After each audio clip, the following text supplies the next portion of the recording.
अस्सलामुअलैकुम वरहमतुल्लाहि वबरकातुहू। आप देख रहे हैं मेरा यूट्यूब चैनल और मैं हूं गुलाम नबी मदनी।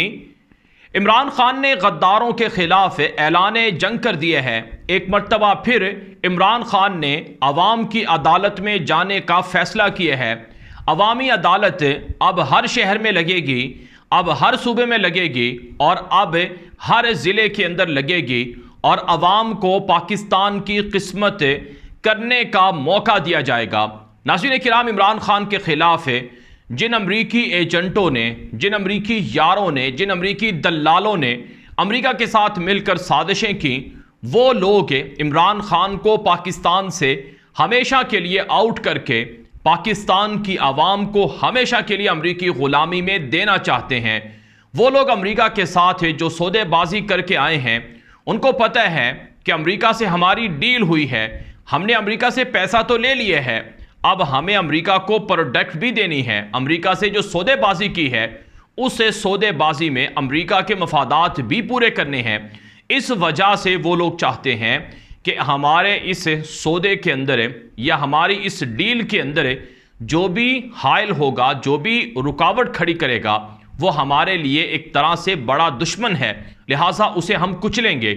चुनाचे नाज़रीन किराम, अमरीकी दलाल, अमरीकी एजेंट और अमरीकी गुलाम पाकिस्तान के अंदर इमरान खान की बढ़ती मकबूलियत, इमरान खान की बढ़ती पॉपुलैरिटी और आवाम के जागने से खौफजदा हो चुके हैं।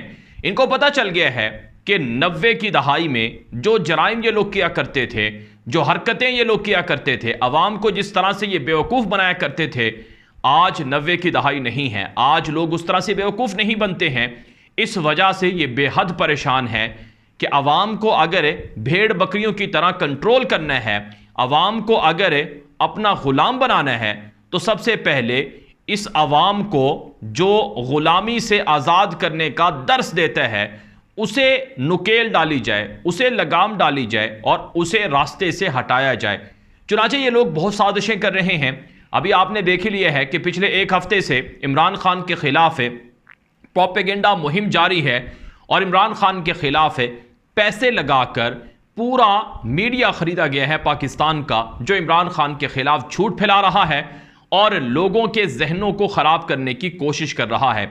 वैसे ये जितने भी दलाल हैं, ये जितने भी एजेंट हैं, ये जितने भी गद्दार हैं, इनको शायद पता नहीं है कि ये चाहे जितना मर्जी प्रोपेगेंडा कर लें, चाहे जितने मर्जी ये झूठे केसेस बना लें, चाहे जितना मर्जी पैसा लगा लें, जब लोगों का एक जहन बन चुका है, जब लोगों का एक नैरेटिव बन चुका है, उसको ये पैसे के ज़रिए से नहीं बदल सकते। बिलखुसूस जो इमरान खान के साथ है लोगों की हिमायत है, उसे ये पैसे के ज़रिए से किसी भी सूरत ना तो ख़रीद सकते हैं, ना ही उसे धुंधला सकते हैं।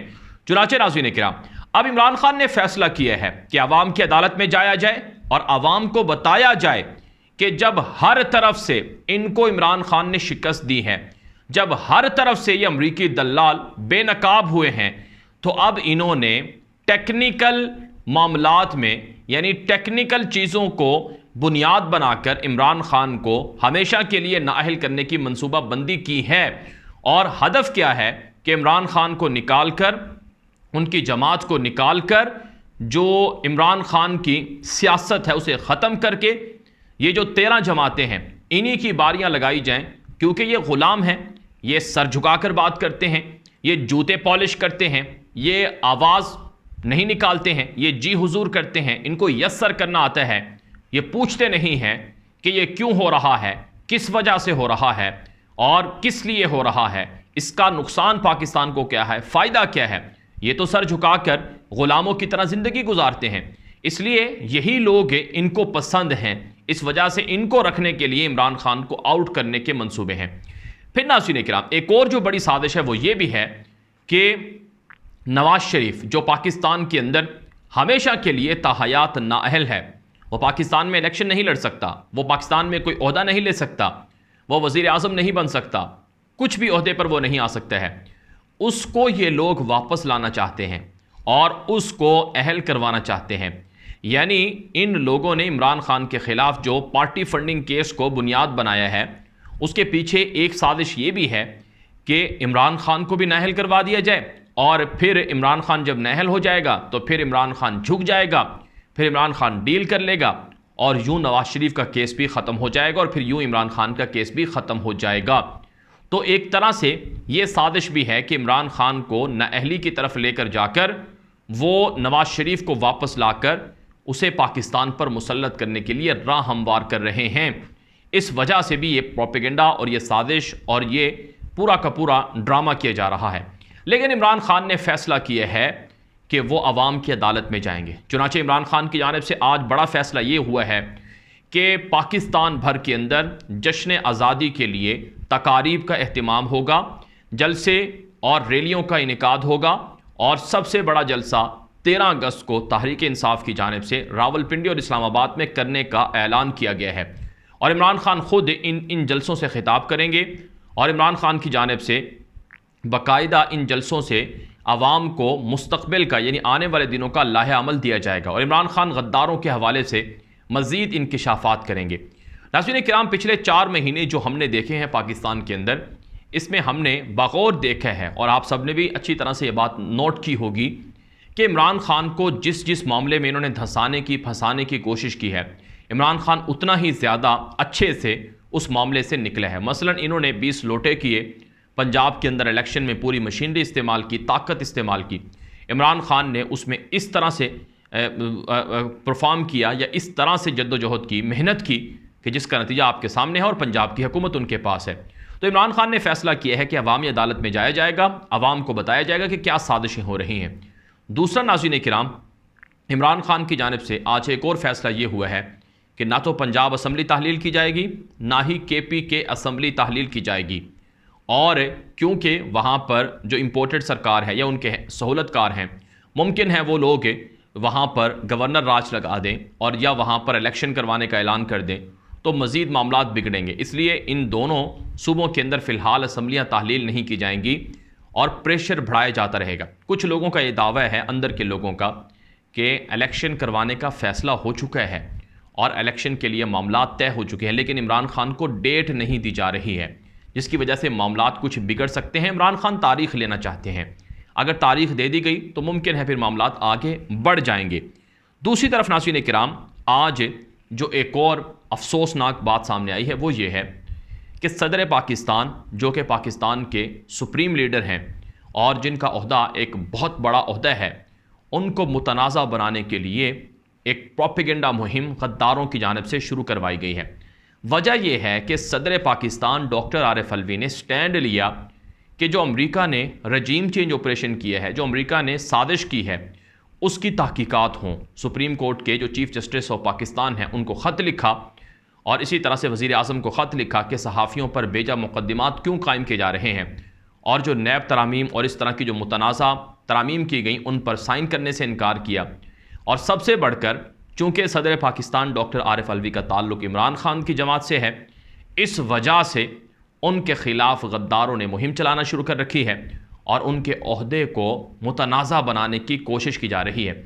वैसे PDM, ये सारे के सारे चोर और डाकू, ये चाहते थे कि डॉक्टर आरिफ अलवी का ओहदा भी ये छीन लें। मौलाना फजलुर रहमान से पूरी साजबाज की थी आसफ जरदारी ने और शहबाज शरीफ ने कि हम आपको सदर पाकिस्तान बनाएंगे। मौलाना फजलुर रहमान को ये तो पता नहीं था कि जब तक 2/3 अक्सरियत नहीं होगी तो सदर पाकिस्तान को किस तरह से ओहदे से हटाएंगे। लेकिन बहरहाल उनको उनके सहूलतकारों ने बताया था कि आपको सदर पाकिस्तान बनाएंगे, तो इस लालच में आकर उन्होंने भी बड़ी कोशिश की और बड़ा पूरा प्लान बनाया कि किसी तरह से वो शहबाज शरीफ को वज़ीर आज़म बनाए, तो उनकी भी जो आरज़ू है, जो कई सालों से उनके दिल में है कि वो सदर बन जाएं, तो वो पूरी हो जाएगी। तो इस वजह से नाज़रीन किराम, चूँकि उनकी वो ख्वाहिश अब तक पूरी नहीं हुई है, तो उन्होंने डॉक्टर आरिफ अलवी के ख़िलाफ़ एक झूठा प्रोपेगेंडा शुरू कर दिया है। अब जो पाकिस्तान फ़ौज का एक हेलीकॉप्टर गिरकर तबाह हुआ, जिसके अंदर पाकिस्तान फ़ौज के कई जवान शहीद हुए, जिसमें जो पाकिस्तान फ़ौज के कमांडर थे, core commander Quetta general Sarfaraz, वो भी शहीद हुए और बाकी उनके साथ दीगर अफसरान शहीद हुए।